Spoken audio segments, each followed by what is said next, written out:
Okay, so, Did you catch that? what? Yeah, he Nice saw it. beard. Okay, so, I grew up in BLC at Lutheran Church, and I was one of those kids that was there all the time. I would go out and just help out with random things. I did Sunday school, confirmation, just everything that I could get involved in so that I could spend the majority of my weekday evenings at church. And then in 7th grade, I went on a mission trip, and that's when I had my first, I guess you could call it a God experience. It was a mission trip to Minneapolis, not too far from home. But we just helped out at a church, and I had one of those moments. Then fast forwarding, throughout high school, my faith was pretty strong, and then I got to college. I came into college with some baggage. Me and one of my really good friends had a falling out over the summer, and I lost that friend for about a year or so. That was really hard coming into college, especially since they were one of the few people that I knew coming in. There was, depressive-like thoughts, and I was even thinking about transferring at one point. But luckily I was in this really cool group called Ritter Corps, which really kind of helped me get out there and, not to be introverted. And so my faith life, about halfway through freshman year, kind of started falling apart. It wasn't necessarily just like X happened and then, me and God aren't a thing anymore. It sort of just faded away. I didn't feel it anymore. It was that way throughout most of sophomore year and then about half of junior year. And then Christmas with Warburg happened last year, my junior year. The first concert went okay. There were some technical things that I was a little frustrated with myself on, not remembering some words. That happens. The second performance was okay. The third performance, I was really frustrated because I wasn't experiencing it. There was this very God-filled performance that we were doing, and I just wasn't connecting to it. And then the fourth day, I don't know what happened, but it was almost like for a couple years, I was just being filled with this gas that was inside of me. And then that performance, it was like God lit a match and dropped it in me, and it just exploded, but in a good way. And I felt like whatever it was that was disconnected was reconnected again. I felt it again. Also at the time, I was reading the book Irresistible Revolution, and then also a few months later, I read another book called Love Does, which greatly impacted my faith and helped me make it a little bit more personal. I started to view Jesus in a more personal way, and I started to view Jesus as he was, God's Son on earth in a human body as a poor and homeless man. Something really powerful in that, I think it comes from Matthew, where it says, foxes have their holes and the birds of the air have their nests, but the Son of Man has no place to lay his head. It's really powerful to me. Anyway, something was different in me after that. I started randomly talking about my faith with friends and family. Now, something that I've been interested in talking about, but it wasn't something that I really went out and actively seeked. And then I went on a rather powerful service trip with Warburg service trips last year to Corpus Christi, Texas. And that was a great experience. It was really powerful, and it helped kind of build my faith as well. And then a few months later, before I knew it, I was applying to work at a camp called ULU, and I got accepted, and I became a camp counselor. Two major things happened while I was at camp.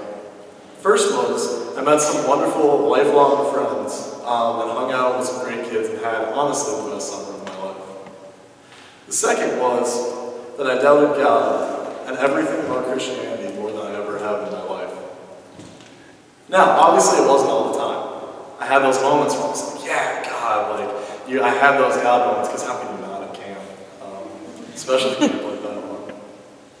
But the majority of the time I was like, dang, where did my faith go? I was like, this is really ironic. I'm at a Bible camp, and this is where I'm struggling with my faith. And it took me a while to realize why. When I say a while, I was just starting to kind of figure this out a couple weeks ago. I wasn't allowing myself to doubt. I didn't have time to doubt. When there's 2 to 8 kids that expecting you to teach them about God and live with them in a Christian community for 5 days, you don't really get to take time to be like, no, I'm not really feeling it today. I need time to myself. That burdened me a lot this summer. I felt, honestly, like I was brainwashing these kids. There was something that was really hard that kind of I struggled with when I was teaching kids about God, but didn't feel it myself. That was hard for me. And it took me up until not very long ago to kind of recover what happened in my faith. A couple months ago, my friend Maggie came to visit me at school. We ended up going to McDonald's late at night to eat, hang out, and just talk. We were talking for a while. In other words, I was rambling about my life while she patiently listened to me. And then she asked me a question. How is your relationship with God? Just like that. I was stunned. I didn't know how to answer. I just sat there and I was just staring at her. I had no idea. All I could say is I don't know.